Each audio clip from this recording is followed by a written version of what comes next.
Dans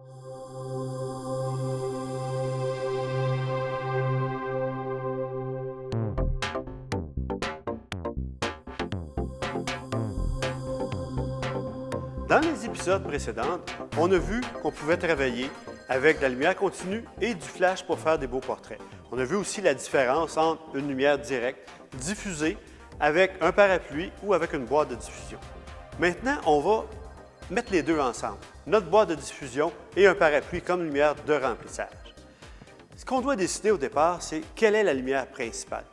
Ici, en l'occurrence, c'est notre grande boîte de diffusion. C'est elle qui va donner tout notre feeling à notre photo.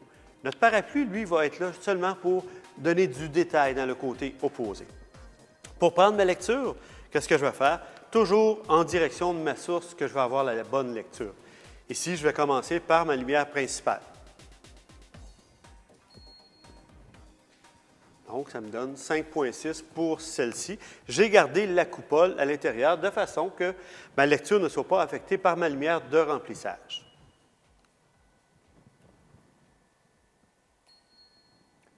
Maintenant, on va juste allumer ma boîte, mon parapluie pour avoir une bonne lecture.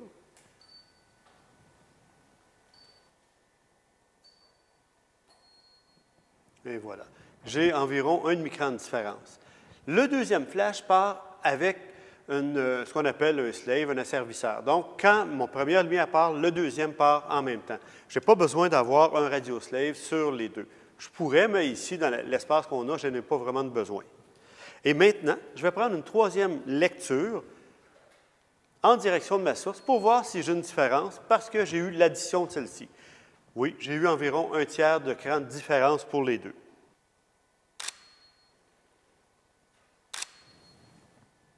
Voilà, donc seulement ma lumière principale. Maintenant, Sylviane, tu vas me mettre la lumière de remplissage.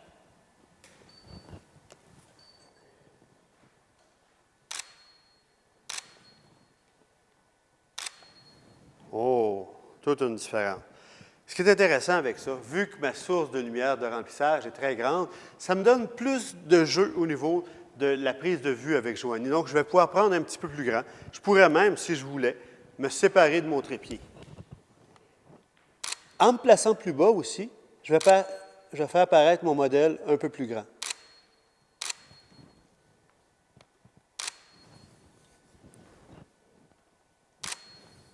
Magnifique. Comme ma source de lumière est grande, même si je me déplace devant, je ne cacherai pas trop de lumière de remplissage pour Joanie. Maintenant, on va voir un autre type de lumière de remplissage. Ici, j'ai changé considérablement mon éclairage. Ma lumière principale est encore ma grande source de diffusion. Par contre, j'ai mis une lumière d'accent, ce que je vous parlais dans les autres épisodes, donc vraiment un strip light, de façon à donner plus de détails ici. Faire en sorte aussi que son visage soit éclairé un petit peu de côté. On a une image beaucoup plus dramatique, plus texturée, si on veut. Et c'est là que ça devient intéressant quand on travaille avec des boîtes de diffusion. C'est le contrôle qu'on a sur notre lumière. Donc, vraiment ici. Et j'ai mis les sources de lumière à peu près à la même puissance, la même hauteur, sensiblement, pour avoir un bel effet tout en long.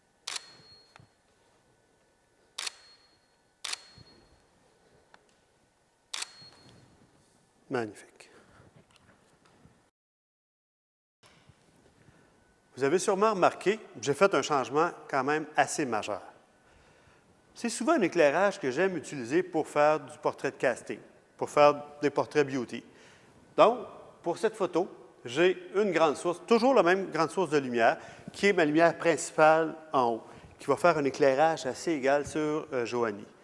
Par la suite, j'ai rajouté notre boîte de diffusion qu'on avait tout à l'heure à l'arrière, en dessous pour remplir. Donc, comme quand on utilisait un réflecteur auparavant, là, on a utilisé une boîte de diffusion qui fait que ça donne plus de jeu à notre modèle pour se bouger. L'importance, par contre, c'est que la source de lumière qui arrive du bas soit moins forte que celle du haut. Parce que le soleil vient toujours du haut. Si vous avez le contraire dans votre vision, si vous pensez que le soleil est en bas, faites-vous examiner, ça pourrait être important. Mais normalement, on a toujours plus de lumière par le haut. Ce qui fait que ça donne un rendu qui est vraiment très, très intéressant.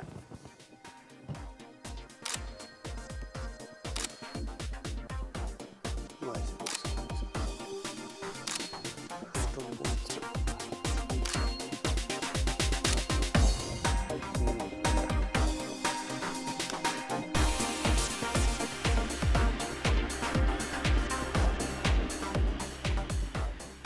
Dans le prochain épisode, on va voir qu'est-ce qui se passe quand on rajoute une troisième source de lumière. Ici François Desrosiers pour les ateliers Lauzo. Merci.